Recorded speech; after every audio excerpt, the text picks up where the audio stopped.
안녕하세요.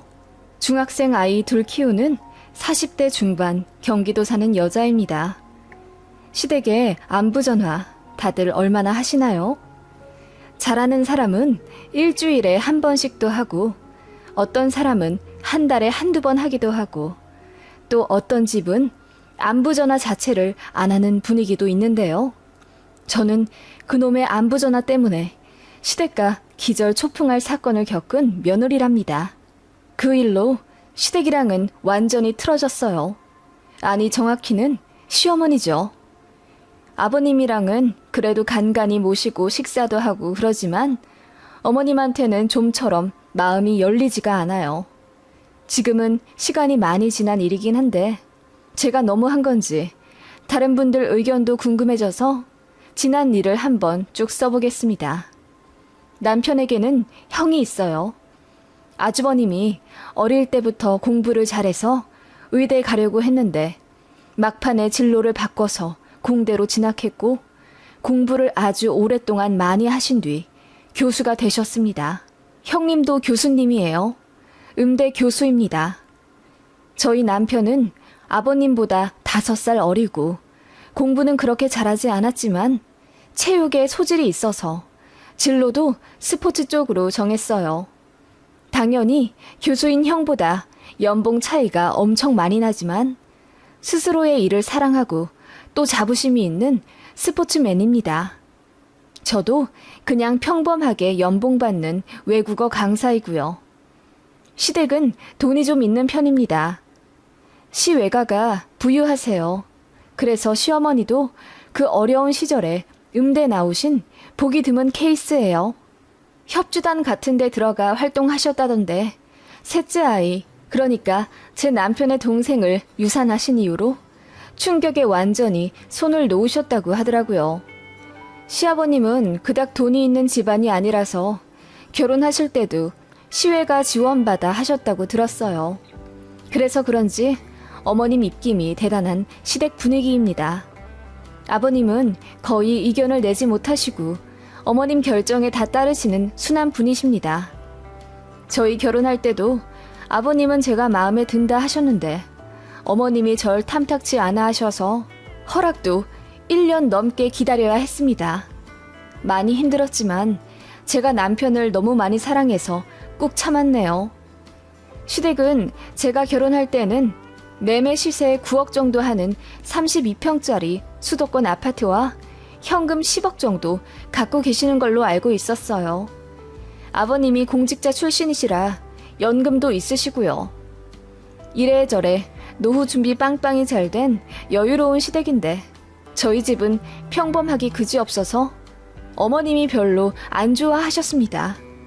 하긴 그럴 만도 한 게 형님은 직업이 교수인데다 형님네 친정도 자영업 하셔서 잘 산다고 들었어요. 시댁 올 때마다 명품 가방 컬렉션 하듯 늘 바뀌어 있었고 옷도 헤어스타일도 전부 분해 나고 멋있었습니다. 하긴 형님네 부부는 연봉이 두 분 합쳐 2억이 훌쩍 넘었지만 저희 부부는 둘이 합쳐 8천도 안 되었거든요. 게다가 어릴 때부터 아주버님과 제 남편은 차별을 받으며 컸다고 들었습니다. 남편이 공부를 아예 안 하는 건 아니었지만 하는 것에 비해 성적이 잘 안 나오니 늘 엘리트 형에게 비교받으며 혼났다고 들었어요. 전교 1등인 아주버님 덕분에 어머님도 동네에서 기가 살아 여왕벌이셨다고 하더군요. 반면 동생인 제 남편은 성적도 중하위권이라 그냥 밖에 나가면 없는 자식 취급하셨다더군요. 잘난 큰 아들에게만 브랜드 옷 사주고 학원이며 고액 가외 전부 해줬고 제 남편은 거의 방임방치하며 키우셨고 그래서 남편이 고등학생 때 방황을 많이 했다고 하더군요. 아버님이 보다 못해 안타까워서 숨겨놓은 비상금으로 남편 데리고 시내 나가 옷도 사주고 그러셨다던데 그것도 나중에 어머님한테 걸려서 두 분이 같이 혼나셨대요. 아버님은 두 아들 다 차별 없이 사랑하셨는데 어머님이 돈줄을 잡고 놓지 않으셔서 어쩔 수 없는 부분들이 있었다더군요. 그래도 남편이 아버지 사랑을 깨닫고 나중에 정신을 차려서 수능 공부 열심히 해 인서울 대학교에 붙었다더군요. 다들 대학도 못 갈 꼴통이라고 한 제 남편입니다. 그런 역사가 있기 때문에 제 남편은 어머님한텐 정이 없어요. 아버님을 더 존경하고 애틋해합니다. 저도 연애 때부터 그 이야기를 들었었고 결혼 허락 맡을 때도 어머님한테 모진 소리 들으며 상처받았기 때문에 아무래도 아버님이 더 좋더라고요. 어머님도 그걸 아시는지 시댁에서 대놓고 형님과 저를 차별하셨습니다. 어머님이 형님을 부르는 호칭은 우리 귀한 교수님 아니면 이쁜 큰 며느리였고 저는 야였습니다. 그리고 명절에 시댁에 가면 단 한 번도 저나 제 남편이 좋아하는 음식을 해주지 않으셨어요. 저희 형님이 좀 특이한 식습관이 있는데 모든 음식에 마늘을 넣어 먹습니다. 젊을 때 다이어트 하면서 마늘을 챙겨 먹던 게 습관이 되었는지 하다못해 라면에도 다진 마늘을 2스푼씩 넣는 분이세요. 그래서 형님 오시는 날에는 모든 음식에 다진 마늘을 뭉텅이로 넣습니다.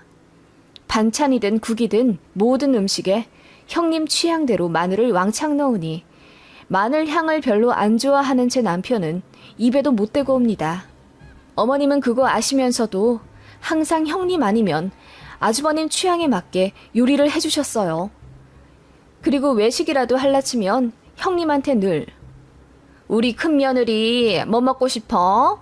교수님 먹고 싶은 대로 가자 하시며 제 쪽으론 고개도 안 돌리시죠. 그래서 형님이 좋아하는 식당으로 주로 갔어요. 형님도 시어머니가 잘해주시는 것에 익숙하고 좋은지 서로 잘 맞는 것 같더라고요. 저까지 셋이 있으면 저는 그저 외톨이가 되고 맙니다. 두 분이 비슷한 전공이니 음악 관련 이야기 하시며 저한테 말도 잘 안 걸어주셨으니까요. 신혼 때는 저도 멋모를 새댁이라 시댁이 어렵기도 했고 또 손윗 동서가 저보다 7살이나 많습니다. 형님이 또 연상연하 부부거든요. 그렇기도 하고 형님도 저를 은근히 무시하며 깔보셨기 때문에 저는 아버님 빼고 모든 시댁 식구들이 어려웠어요. 그런데 김장이나 시댁 일 도울 일이 생기면 항상 저만 부르시더라고요. 그럴 때는 또 어머님이 김치는 또 우리 막내 며느리가 잘하지 하시며 어머님이 저를 어화둥둥 해주세요. 첫 결혼 때 김장하자 부르시길래 갔더니 형님은 안 계시더라고요. 그래서 어머님께 형님은 언제 오세요? 라고 물었더니 그 바쁜 애가 무슨 김장을 해. 그냥 우리만 하면 된다. 하며 우리 둘이서 새 집 먹을 김치를 담궈야 하는 거라고 하시더군요.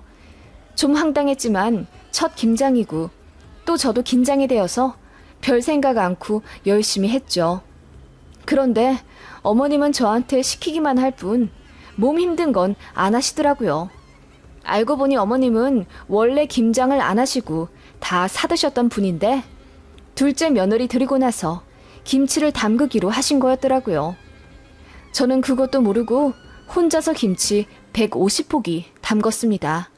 게다가 형님이 마늘을 좋아한다는 이유로 다진 마늘을 정말 드럼통째 넣은 것 같아요. 그날 집에 오는데 온몸에서는 마늘 냄새 나지 어깨는 빠질 듯이 힘들지 서러워서 눈물이 줄줄 나더군요. 그날 이후로 남편도 엄청 화가 나서 이제 저더러 시댁에 잘할 필요 없다고 했습니다.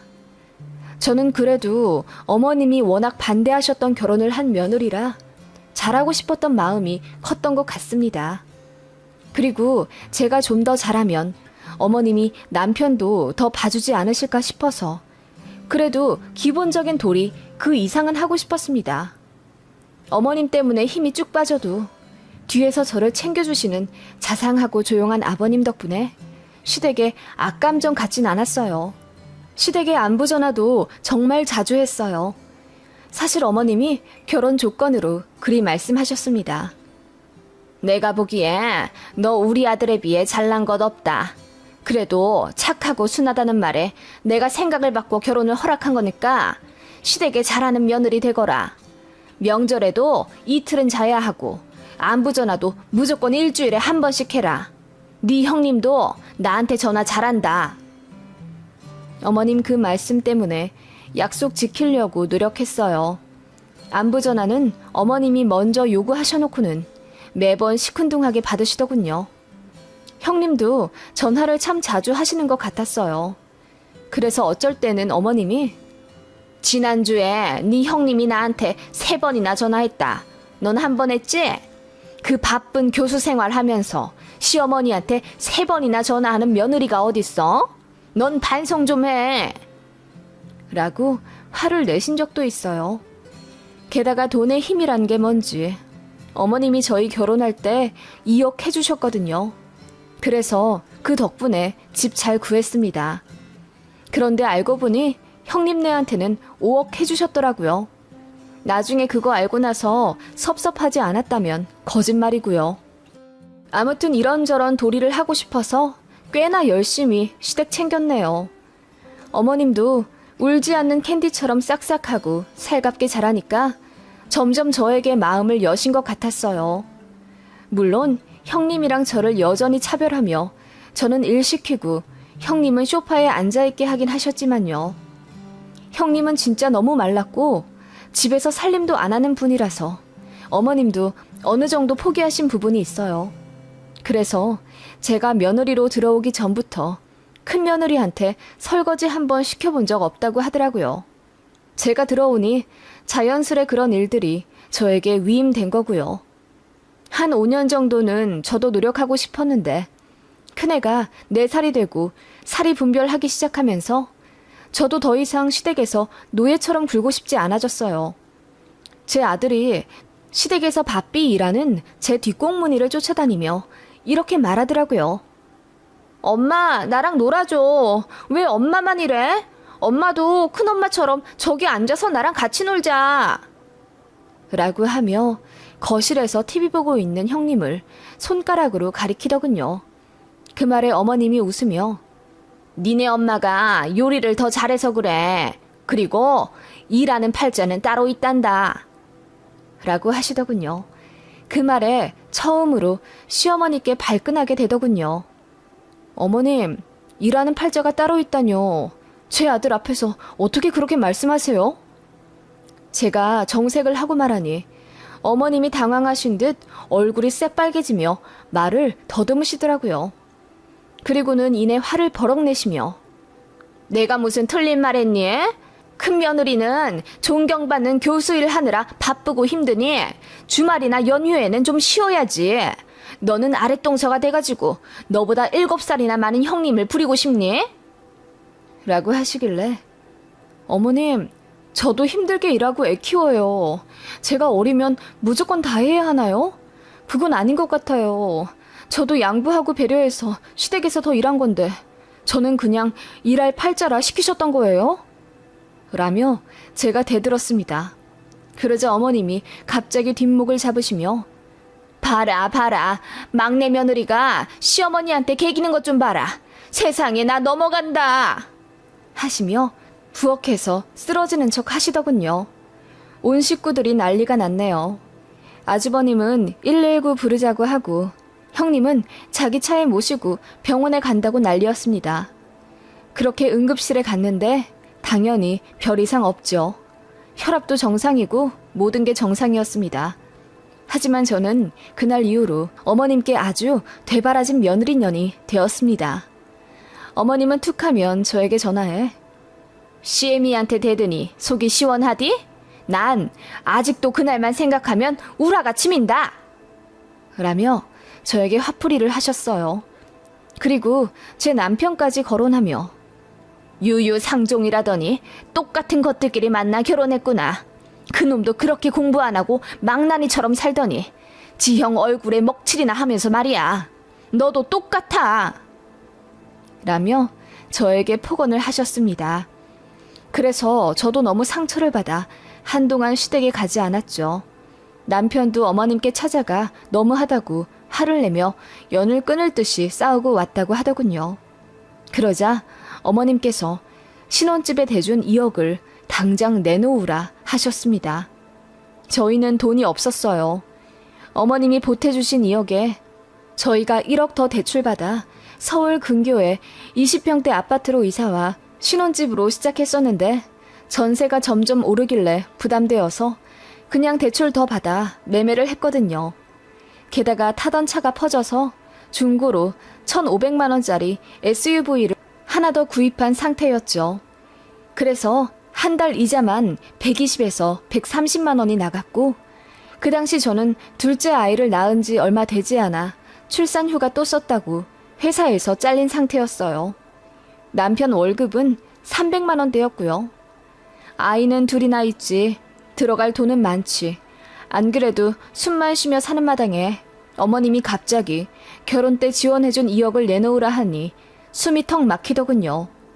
친정도 사정이 그리 여유롭진 않아서 2억이란 돈을 떡하니 빌려주실 상황도 되지가 않았죠.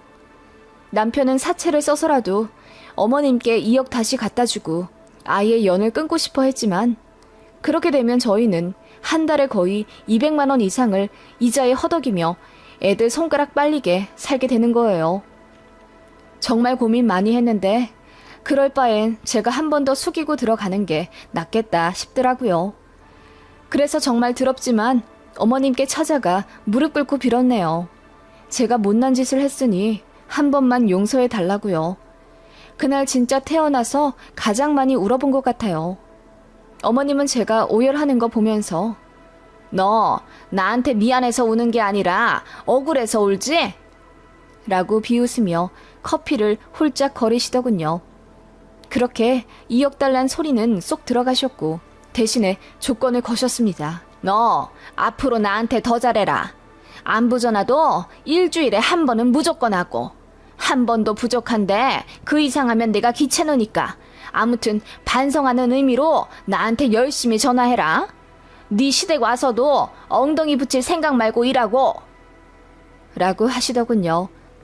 2억 때문에 어쩔 수 없는 선택이긴 했지만 어머님의 그런 막무가내 행동에 저는 마음이 다칠 수밖에 없었습니다. 존경하지도 않고 궁금하지도 않은 시어머니께 일주일에 한 번씩 전화해 기분 맞춰드리며 안부 전화 드리는 것도 이제 너무 곤욕이더라고요. 그런 제 심정을 비웃기라도 하듯 어머님은 약 올리는 듯한 말투로 방금 네 형님이 전화했는데 우린 10분을 넘게 통화했다. 너랑은 별로 할 말이 없으니 3분 정도만 하고 끊자. 라고 하시더군요. 3분. 그전에는 온갖 말로 어머님 비위 맞춰드리며 사근사근하게 굴었지만 어느새 갑질을 당연한 듯 여기는 시어머니한테 1분도 쓰기 아까워지더라고요. 그러다 보니 제게 병이 생겼어요. 불안장애 증상이 심해서 병원에 갔더니 우울증이라며 약을 먹어야 한다더군요. 시어머니의 모진 행동들과 말, 그리고 일주일에 한 번씩 어머님께 과제하듯 전화드리고 시댁에 가서 무수리처럼 일해야 하는 제 처지에 저도 모르게 속이 골마가고 있었던 것 같습니다. 남편이랑 병원에 같이 갔었는데 의사 말 듣고 펑펑 울더군요. 그리고 저를 꼭 안아주며 남편이 결심한 듯 말했습니다. 집 팔고 이사 가자. 그래서 엄마한테 돈 갚고 이제 우리 집 신경 쓰지 마. 그동안 너무 힘들었지? 미안해. 이제부터는 내가 더 고생할게. 그렇게 저희는 집을 팔고 경기도 어느 끝자락에 1억 2천짜리 아파트로 이사 왔습니다. 이래저래 다시 마련한 2억을 어머님께 되돌려 드리니 어머님이 눈이 휘둥그레지더라고요. 남편이 그 돈 들이며 이제 와이프 괴롭게 하지 말라고 하니 어머님이 입을 삐쭉 내밀며 아무 말 안 하시더군요. 그리고 남편은 출퇴근 시간이 왕복 3시간이 넘게 되었지만 차라리 이렇게 사는 게 마음이 편하다며 싱긋 웃더군요. 새 보금자리에서 저도 아이들 키우며 다시 행복하게 살게 되었어요. 어머님한테 전화 안 하니 살겠더라고요. 그리고 시댁도 가지 않았죠. 아버님만 가끔 만나 식사하고 챙겨드리는 정도로 지냈습니다. 그러자 어머님이 그게 그렇게 화가 나셨나 봐요. 안부 전화 안 한 지 일주일 되던 날 다시 시작하라고 난리를 쳤는데 제가 이전처럼 고분고분하지 않자 분노로 돌아버릴 심정인지 저희 집에 찾아오겠다 소리를 지르시더군요. 그러더니 마침내 이러시는 겁니다. 니들 이번 주까지 나한테 전화 안 하면 나 재산 몽땅 네 형 준다. 알겠냐? 라고 하셨는데 저희는 솔직히 아무 타격이 없었습니다. 평소에도 재산을 빌미로 누가 더 잘하면 주겠다는 듯의 말씀을 많이 하셔서 참 우스웠거든요. 어머님은 그렇게 최후의 통첩을 하셨고 결국 저희가 전화를 안 하자 보란듯이 시댁의 모든 재산을 형님네에게 상속하셨습니다. 시댁 아파트 명의랑 현금 재산 전부요. 정말 이래도 되나 싶을 정도로 한 톨도 남김없이 전부 다 형님네한테 증여했더라고요. 증여세도 꽤 되었을 텐데 어머님이 어찌나 열이 받으셨던 건지 그 엄청난 돈을 다 지불하시고 결국 일을 치르셨더라고요. 그 얘기 듣고 남편도 어이가 없다는 듯 한참을 멍하니 벽지만 보더군요. 이제 정말 시원하게 연 끊어도 되겠다 싶어서 그날 이후로 시어머니 전화 다 차단하고 명절에도 친정에만 가며 살았네요. 아예 시댁이 없는 듯이요. 그동안 저는 둘째 유치원 입학시키고 재취업했어요. 남편도 더 좋은 직장에 좋은 조건으로 이직해 저희 부부 돈도 많이 벌며 살게 되었습니다. 아파트도 더 넓혀서 30평대로 옮겼고요. 그간 고생했던 지난날이 주마등처럼 지나가더군요. 그렇게 3년의 시간을 보냈는데 어느 날 시아버지께서 전화를 하셨어요. 이사를 가게 되었다고 하길래 어디로 가시냐 물으니 시골로 간다 하시더군요. 왜 그러냐 하니 정말 상상도 못했던 말씀을 하시더군요. 형님이랑 아주버님이 이혼을 하셨대요.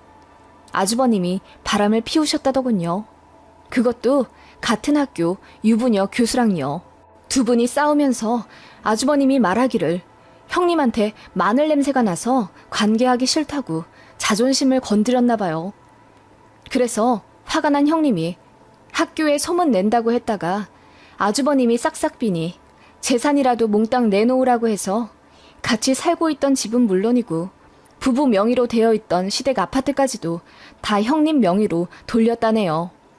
그리고 증여받은 현금 재산까지 전부 위자료로 형님한테 준 거죠. 형님이 시어머니한테 삿대질하면서 아들 이따위로 키우고 장가보낼 생각을 했냐며 쌍욕을 하고 이혼을 했다네요. 결국 집도 날리고 돈도 날리고 그리 아끼던 큰 며느리한테도 욕먹고 시어머니가 거의 제정신이 아닌 상태셨더라고요. 아주버님이 겨우 정신 차려 남은 재산 긁어모아 아버님 고향인 시골에 있는 주택으로 거처를 옮기신 거고요. 그렇게 되는 동안 저희한테 연락을 할까 말까 했는데 못하셨답니다.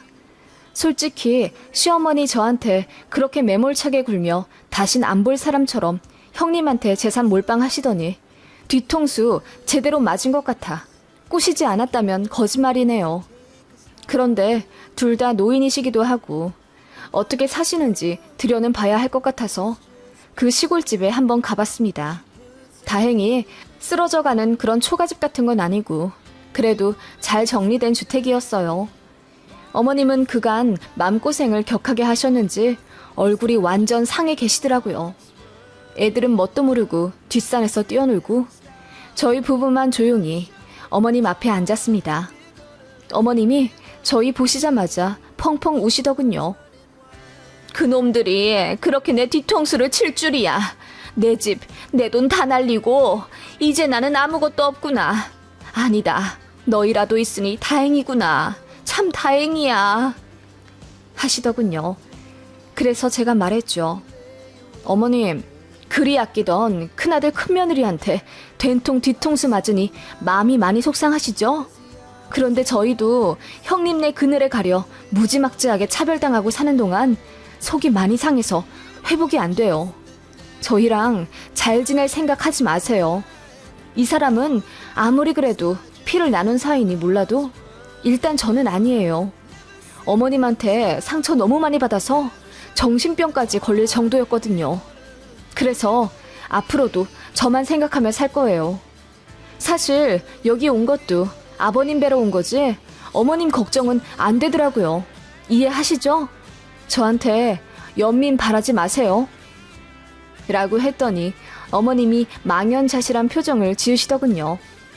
그렇게 저희는 마트에서 장봐온 고깃거리 같은 거 내놓고 무표정한 얼굴로 다시 일어났어요. 어머님은 고개만 푹 숙인 채 계시더군요. 사실 시댁은 아버님 연금이 있기 때문에 사는 데는 지장 없으세요. 다만 이제 어머님은 자식 못 보고 사시는 거죠. 그게 벌써 10년 정도 전이니 시간이 그새 많이 흘렀네요. 아버님만 간간히 챙겨드리며 그렇게 살고 있습니다. 어머님은 저랑 통화하고 싶다며 바뀐 전화번호 알려달라 하시는데 절대 알려드리지 않았어요. 남편도 자기 엄마랑은 통화 절대 안 하고요. 큰아들인 아주버님도 면목이 없다며 본가에 찾아오지 않는다더군요. 그렇게 어머님 하며 따랐던 큰며느리도 재산을 다 가져간 후에 코빼기도 안 보이고요. 70이 훌쩍 넘은 어머님은 아는 사람 하나 없는 타지에서 그렇게 외로이 늙어가고 계십니다. 아버님한테 듣기로는 정신과 약도 다 드신다고 들었어요. 저도 어머님한테 잘해드리고 싶은 생각이 전혀 안 드네요. 그러고 보니 마음이란 게 한 번 돌아서면 끝인 것 같아요. 어머님은 사람 우습게 보고 기만해온 지난 날을 반성하고 사시겠죠? 아니면 아직도 속으로 절 욕하실까요? 문득 궁금해지네요.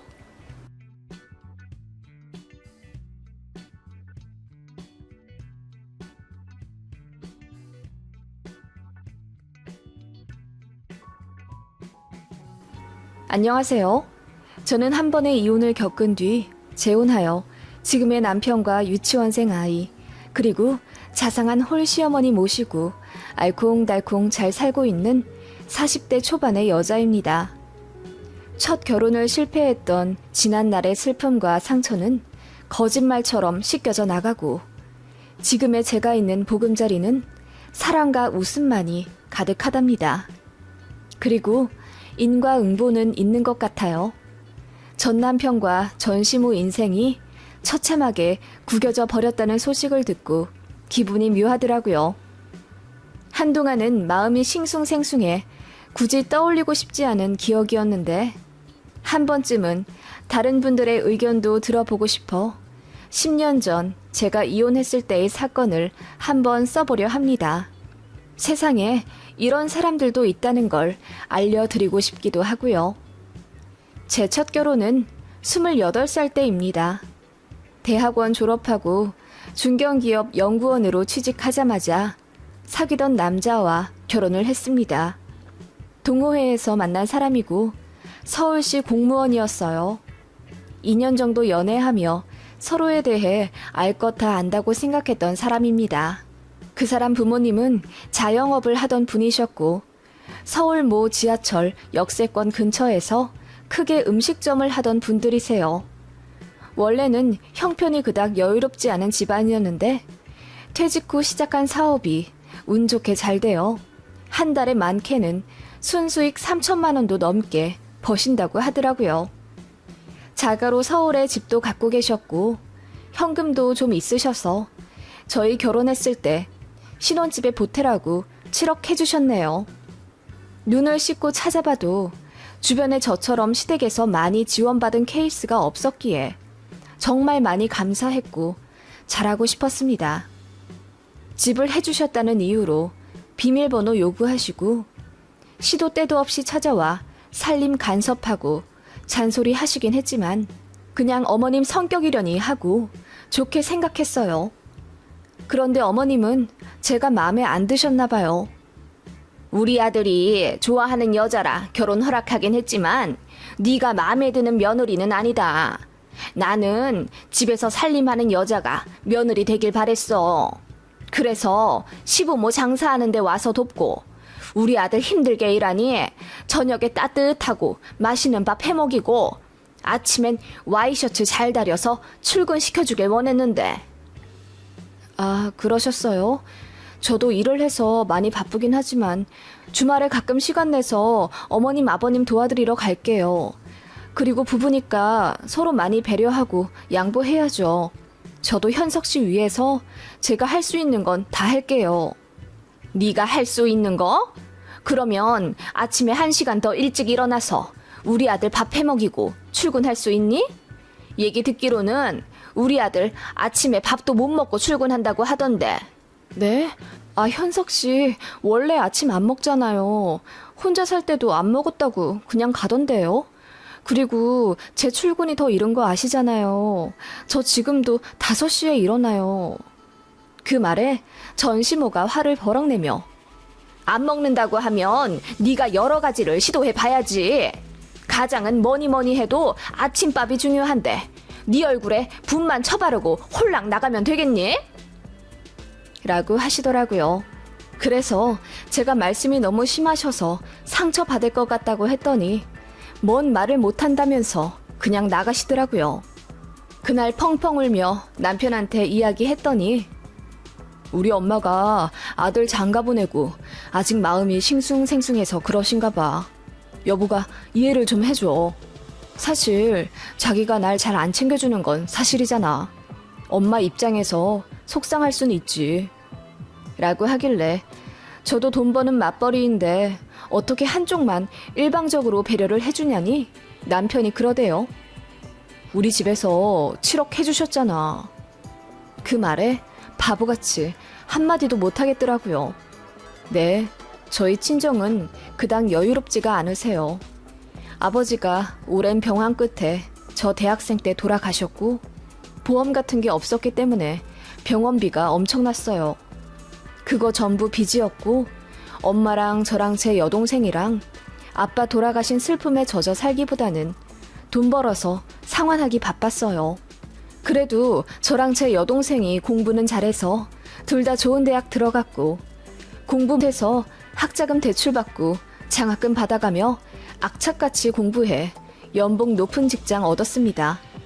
그리고 결혼 직전에 아빠 병원비랑 학자금 대출 겨우 다 갚았네요. 그래서 저 결혼한다고 친정에서 지원해줄 돈이 없었어요. 그거 남자 집에서도 다 알고 계셨습니다. 솔직히 전 남편보다 제 연봉이 2배 정도는 높았지만 집 사정이 그러한 데다 시댁에서 7억이나 받고 시작하니 뭔가 움츠러드는 건 어쩔 수가 없었어요.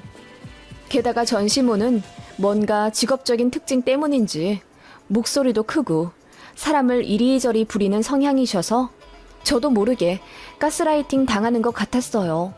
남편이랑도 언성 높여 싸운 적은 없지만 항상 제 편을 든다기보다는 점점 더 자기 부모님 입장을 대변해서 저한테 설득하듯 말해주니 복장이 너무 터지지만 화내면 저만 이상한 사람이 되는 것 같았어요.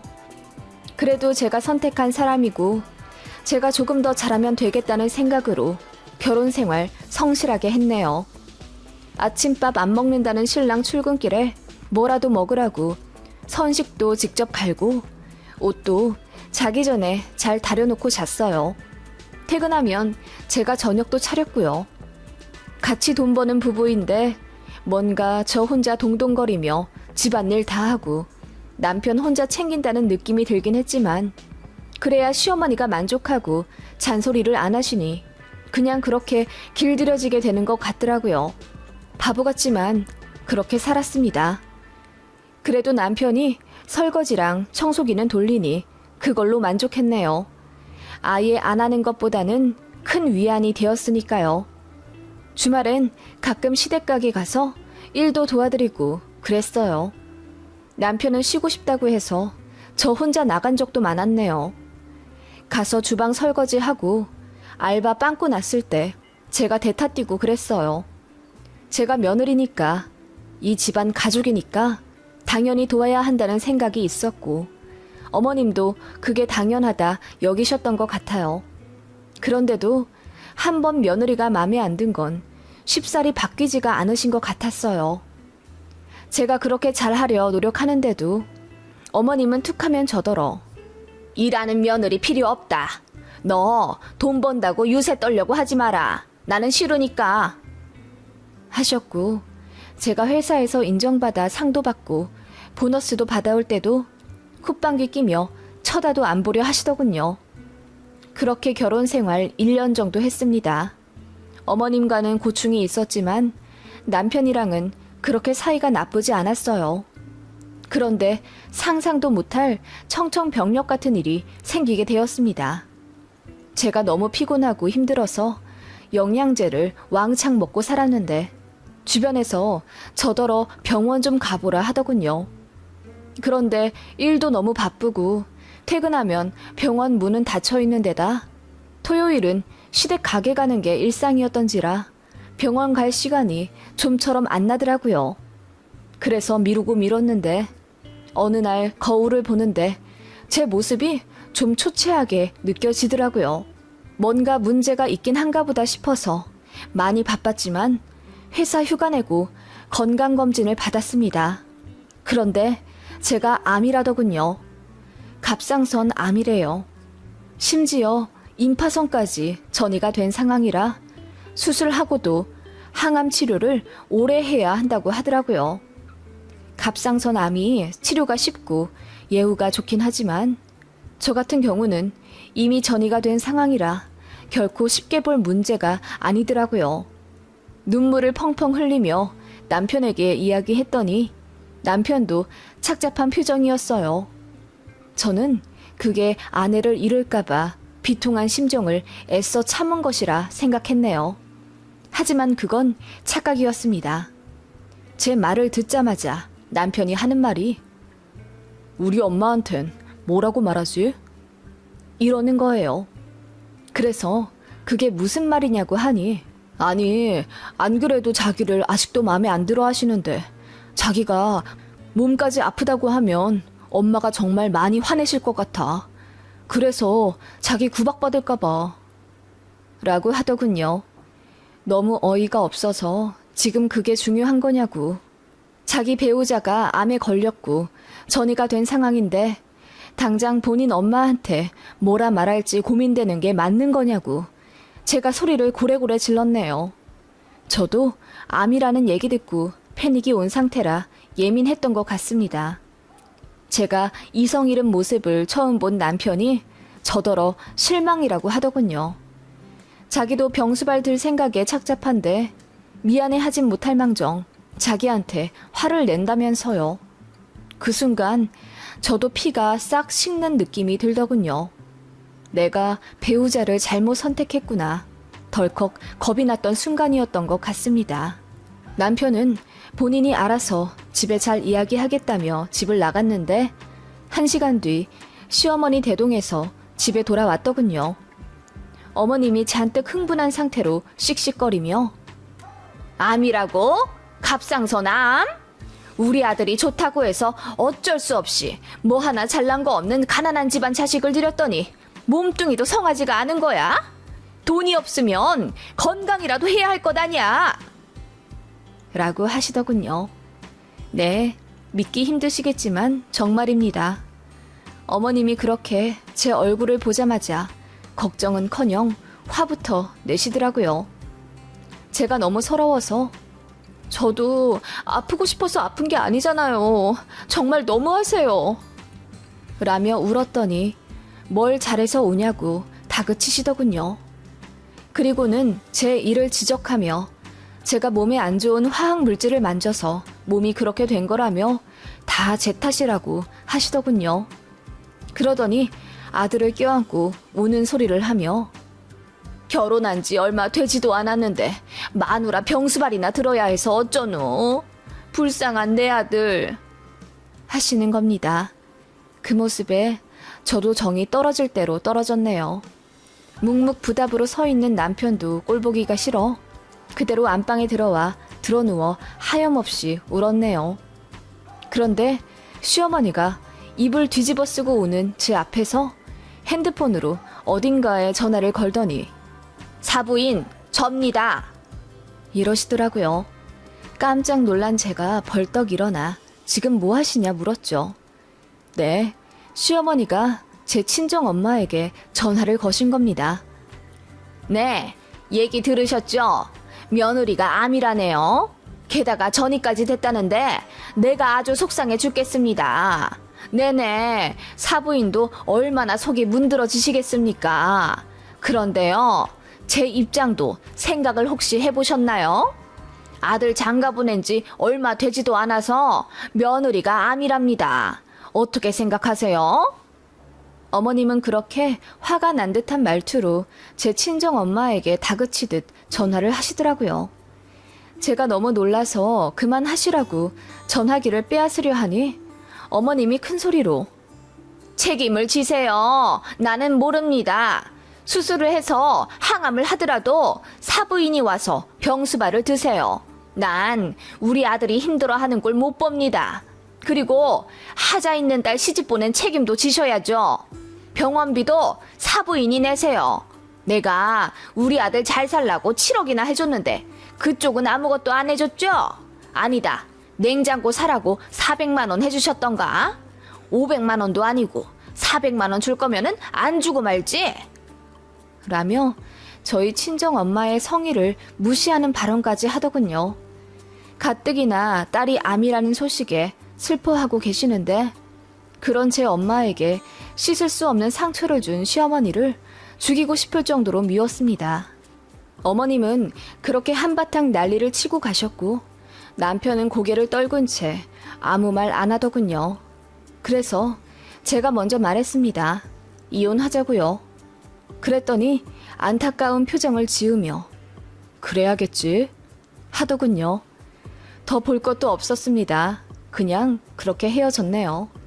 주변에선 이렇게 순하게 헤어지는 건 그 집만 좋은 일이라며 소송을 걸라고 했지만 저는 건강이 먼저이기에 스트레스 받고 싶지 않았어요.